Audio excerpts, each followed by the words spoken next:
បាទបងប្អូនអរគ្នាថ្ងៃនេះគឺមានម៉ូតូបាទ today មួយគឺមានបញ្ហាគឺថាហុចផ្សែងបាទហុចផ្សែងមើលសិមាំងបងប្អូនបាទមើលសិមាំងអរគ្នាគឺហុចផ្សែងខ្លាំងមែនតើបាទព្រោះឯម៉ូតូនេះគឺធ្លាប់យកមកធ្វើម្ដងហើយគឺបានមិនតែរើម៉ាស៊ីនទេបងប្អូនគឺរើយកមកធ្វើមិនឲ្យឆេះបងប្អូនបាទហើយក៏យើងបានប្រាប់ការគាត់វិញថាម៉ូតូនេះគឺតតែរើម៉ាស៊ីនមិនបាត់បាទព្រោះឯម៉ូតូនេះគឺហុចផ្សែងកាលណាហុចផ្សែងយូរទៅគឺឡើងសាម៉ូស៊ីឡើងកញ្ញំអាចនឹងបញ្ហាខូចទៅស៊ីបាទឥឡូវគាត់ចាប់ផ្ដើមយកមកឲ្យខ្ញុំរើហើយបងប្អូនបាទឥឡូវយើងមើលត្រួតពិនិត្យមើលតាមមកពីបញ្ហាវិញបានជាម៉ូតូនេះគឺហុចផ្សែងបាទឥឡូវយើងមើលទាំងអស់គ្នាបាទចាប់ផ្ដើមយកសេម៉ាំងយកចេញមកដើម្បីយកឆែកមើលបាទហើយទីមួយគឺត្រូវឆែកមើលអ្វីបាទត្រូវឆែកមើលនៅស្ប៉ាប់មើលឡតបាទមើលនៅប៊ីស្តុងតើមកពីបញ្ហាអ្វីអាការៈបែបនេះហុចផ្សែងតើមកពីបញ្ហាអ្វីបាទឥឡូវយើងមើលទាំងអស់គ្នាបាទឥឡូវចាប់ផ្ដើមរើនៅខាងមុខបាទយកនៅគ្រឿងមកគុំចេញដើម្បីយើងយកនៅវីស្តុងបាទតើមកពីវីស្តុងនោះគឺខ្វះសម្ពាធខ្លាំងឬក៏មកពីក្បាត់នឹងកលងខ្លាំងបាទឥឡូវចាប់ផ្ដើមមើលទាំងអស់គ្នាបាទហើយពួកប្រភេទពួកម៉ូតូអូតូពួកម៉ូតូ today នេះតែសម្ពាធខ្យល់បាទសម្ពាធគឺអត់គ្រប់គ្រាន់ទេក្បាត់កលងខ្លាំងពេកគឺមិនដាល់ឲ្យយ៉ាប់ឆេះបាទពេលត្រជាក់នេះគឺចាប់តែមែនតែបងប្អូនបាទពេលដែលក្តៅម៉ាស៊ីនគឺអាចដំណើរការស្រួលបាទជាងដេបច្ឆេះគឺឆាប់ឆេះប៉ុន្តែពេលត្រជាក់វិញគឺពិបាកមែនតើក្នុងការបច្ឆេះបងប្អូនបាទហើយមូទៅគឺរឿងស្ទុយស្ទុកបាទនេះគឺជាអាការៈពួកម៉ូតូទូដេបងប្អូនបាទឥឡូវចាប់ផ្ដើមមើលតអស់គ្នាបាទឥឡូវចាប់ផ្ដើមរើរឿងញាប់ដៃញាប់ជើងដែរដើម្បីឲ្យបងប្អូនមើលទស្សនាដល់គ្នាបាទស្វែងយល់តើពីម៉ូតូហ្នឹងមកពីបញ្ហាអ្វីបាទបានដល់ឲ្យម៉ូតូហ្នឹងគឺហុយផ្សែងហើយពេលព្រឹកឡើងគឺពេលត្រជាក់ហ្នឹងគឺយ៉ាប់តែមែនតែបាទយ៉ាប់បច្ឆេះបងប្អូនបាទគឺយ៉ាប់បច្ឆេះឥឡូវយើងមើលទាំងអស់គ្នាបាទតើមកពីបញ្ហាអ្វីបាទបើសិនជាកវ៉ាត់នឹងចង្ហខ្លាំងពេកគឺម៉ូតូហ្នឹងគឺគេថាអត់មានសម្ពាធដែលគ្រប់គ្រាន់បាទគឺខ្វះសម្ពាធខ្យល់គ្រប់គ្រាន់សម្រាប់ក្នុងការបន្ទប់សម្រាប់បញ្ឆេះបងប្អូនបាទឥឡូវយើងប្រវល់ចំតង់សិនចំតង់ពងលកាមដើម្បីយើងដោះនៅលកាមបាទឥឡូវយើងចាប់ផ្ដើមបធូរនៅខ្សៅតូមតិចលកាមសិនហើយការបធូរខ្សៅតូមតិចលកាមគឺយើងត្រូវមើលផងដែរបើសិនជាលកាមនៅទំនួលនៅខ្ពស់ប៉ុណ្ណេះក៏អាចប្រើការវិញបានដែរបាទប្រើការវិញបានបើសិនជាទំនួលនឹងទាបគឺមិនអាចប្រើការបានទេដោយសារលកាមនឹងគឺធូរខ្លាំងពេកបាទឥឡូវយើងមើលទាំងអស់គ្នាឥ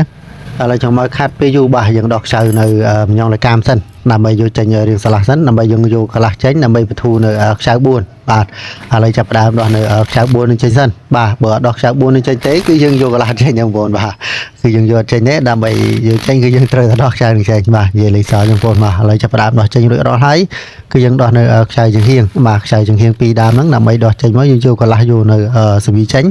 ដើម្បីយើងត្រួតពិនិត្យមើលបាទព្រមខ្យល់ឈិតសិនដើម្បីឲ្យជ្រះទូលីតិចដើម្បីយើងការពាររើមកខ្លាច់ធ្លាក់កតិចដីចូលនៅក្នុងគឺមានបញ្ហាវិញឆ្ងាយប៉ះពាល់ទៅដល់នឹងយេនបាទឥឡូវចាប់ផ្ដើមទាញចេញមកហើយបាទនឹងត្រួតពិនិត្យមើលម្ដងមួយបងប្អូនបាទឥឡូវយើងមើលហើយបាទអត់ដូចជាមានបញ្ហាទេបាទឥឡូវយើងចូលតុងមួយសិនបាទហើយពីនេះគឺបញ្ហាខាងសេមីប៊ីស្តុងបាទចាំមើលខាងសេមីប៊ីស្តុងសិនយើងត្រួតមើលសេមីនឹងតើសេមីនឹងស្កូតឬក៏យ៉ាងម៉េចបាទបានជាបណ្ដាលឲ្យហុយផ្សែងឥឡូវយើងមើលបងប្អូនបាទនេះដូចសេមីដូចជាលលងនៅស្អាតទេហើយយើងមើលប៊ីស្តុងមកឥឡូវចាប់ផ្ដើមយកប៊ីស្តុងចេញមកក្រៅសិនយើងយកនៅព្រាចេញសិនហើយបន្តទៀតគឺយើងយកអាក់ចេញបាទយកអាក់ចេញហើយបានយើងអាចយកប៊ីស្តុងចេញបានបងប្អូនបាទហើយបងប្អូននេះឆ្ងល់ហើយបាទហើយយើងយកប៊ីស្តុងរួចហើយយកប៊ីស្តុងចាស់នឹងយកទៅរៀបដាក់វិញឬក៏មិនបាទសូមចែកបងប្អូនថាប៊ីស្តុងចាស់នឹងគឺយើងត្រូវផ្លាស់ប្ដូរថ្មីបាទ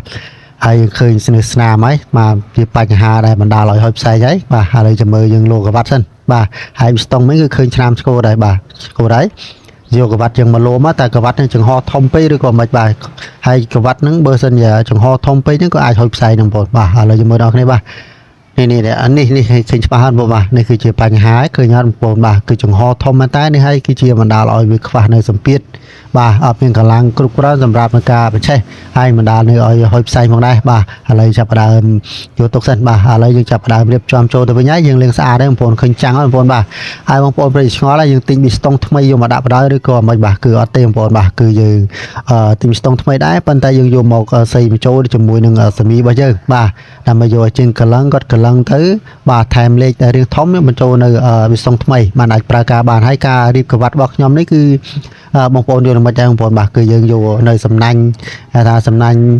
ប្រេងហ្នឹងសម្រាប់ការពារហ្នឹងយើងយកដាក់មកខាងលើបាទហើយសំណាញ់ជំនួយពីរហ្នឹងក៏ដាក់ឡើងលើទាំងអស់បាទ គឺប៉ុន្តែយើងដាក់មកជ្រោះគ្នាបងប្អូនបាទហើយសំណាញ់កវ៉ាត់2កវ៉ាត់ភ្លើនិងកវ៉ាត់ប្រេងនេះគឺដាក់ចុះមកខាងក្រោម2បាទហើយចាំមើលវីដេអូសារក្រោយគឺខ្ញុំធ្វើបញ្ជាក់គឺគូគំនុះចំណាំឲ្យបងប្អូនមើលឲ្យរៀងច្បាស់តិចបាទ